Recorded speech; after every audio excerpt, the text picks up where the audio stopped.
ይሄ ሴሬብራል ፓልሲ ያለበት ልጅ ኖሯችሁ ለሸሻችሁ አባቶች ልጆቹን ለእናቶቻቸው ብቻ ትታችሁ ለሄዳችሁ አባቶች አድርሱልኝ። ሌሎቻችሁም እንደዚህ አይነት ችግር ቢገጥማችሁ ምን ማድረግ እንዳለባችሁ ግራ ለገባችሁ ሰዎች ነው።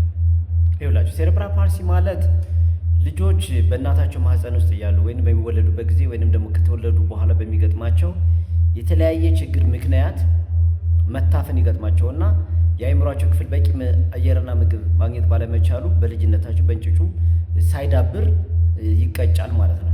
ያ ማለት ምንድነው? እድገቱን ሳይጨርስ ጠባሳ ጥሎ ያድጋል ማለት ነው። ያ ጠባሳ የጣለው የአእምሯቸው ክፍል ሰውነታቸውን በአግባቡ ማዘዝ ስለማይችል ህፃናቶቹ መንቀሳቀስ፣ መናገር የማይችሉበት ሁኔታ እንደ አዲስ እንደተወለደ ህፃን ማድረግ ያለባቸው ብዙ ነገሮች ማድረግ አይችሉም። ከዛ እነዚህ ህፃናት በአላቸው የአካል ጉዳት መጠን በ5 ደረጃ ከፋፍለን እናያቸዋለን። እሱም ወደፊት ዲቴይል እናወራበታለን። ግን ሴሬብራል ፓልሲ ህፃን ኖራችሁ ሚስቶቻችሁ ልጆቻቸውን አስታቅፋችሁ ለሸሻችሁ ለሮጣችሁ አባቶች ግን በጣም ታሳዝናላችሁ። አንደኛ እናቶቹ ፈልገው ያደረጉት አንዳችም ነገር የለም። በቃ በእነሱ ምክንያት የመጣ አንድም ነገር የለም። ሁለተኛ እርግማን ነው፣ ቁጣ ነው፣ ገረመል የምትሉ ሰዎች እግዚአብሔር ይገስጻችሁ። ይሄ በሳይንሳዊ መግለጫ በደንብ ማብራራት የሚቻል ለምሳሌ በእናት ማህፀን ውስጥ እያለ ልጁ ሽርት ውሃውን ጠጥቶ ሊሆን ይችላል። ሲወለድ እንደዛው መታፈን ገጥሞት ሊሆን ይችላል። ኢንፌክሽኖች፣ የተለያዩ አይነት ኢንፌክሽኖች ገጥሞት ሊሆን ይችላል። ብዙ ነገሮች አሉ እና ልጁ ህፃኑ ችግር ውስጥ የወደቀው ከእናቷየዋ የቁጥጥር አቅም ውጪና አቅም በላይ በሆኑ ነገሮች ነው እንጂ በእናትየዋ ጥፋት የሆነ አንድም ነገር የለም። አንድም ነገር የለም። አንድ እሱ ነው። ቢሆንስ ወዳችኋት ያገባችኋትን ሚስታችሁ እስከ መጨረሻው የህይወቷ እስትንፋስ ድረስ አብራችሁ ልትኖሩ ክፉ ደጉን ልትነጋገሩ ያገባችኋት ሚስታችሁን በተለያየ ምክንያት ልትፈቱ ትችላላችሁ፣ ትታችሁ ልትሄዱ ትችላላችሁ። ችግር የለውም። ግን አካል ጉዳተኛ ልጅ አባት መባል አልፈልግም፣ የራስሽ ጉዳይ፣ የአንቺ ጉዳይ፣ እኔ ጉዳይ አይደለም ብላችሁ ግን የምትሮጡ ሰዎች እናንተ መታከም አለባችሁ። በሽተኞች ናችሁ። በቃ መታከም አለባችሁ።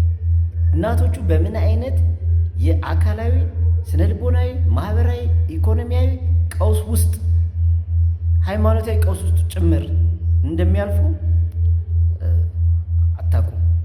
እናንተ ምናልባት ነፃ ስለሆናችሁ ዋሽታችሁ ሌላ ሴት ጋር ተዳርታችሁ ሌላ ትዳር ልትመሰርቱ ትችላላችሁ። የሚገርማችሁ ደግሞ የነዛ አባት ቤተሰቦች የሆናችሁ ናችሁ። ደግሞ ትገርሙት ቤተሰቦች የሆናችሁ ቢያንስ እኮ የስጋችሁ ቁራጭ የሆነ ክፍል የሆነ ቦታ አለ። እናቶቹ ለምንድን የማታግዟቸው? አይዞሽ የማትሏቸው ለምንድን ነው? አባትየው ደነበረ፣ በቃ ደነበረ፣ ጠፋ። በተለይ መረጃ ያላችሁ ቅርብ የሆናችሁ ሰዎች ለምንድን ነው አይዞሽ በርቺ ያልፋል፣ ምንድን ነው የምናግዝሽ፣ ሕክምና ውጭ ላይ ምንድን የሚገርማችሁ በጣም ወጪ ብዙ ነው። እነዚህን ህፃናቶች መንከባከብ የመድኃኒቱ ዋጋው ብዙ ነው። ለምሳሌ ሲዥር ሊኖርባቸው ይችላል፣ የመንቀጥቀጥ ህመም ሊኖርባቸው ይችላል። ለዛ የሚወሰደው መድኃኒት ብዙ ነው።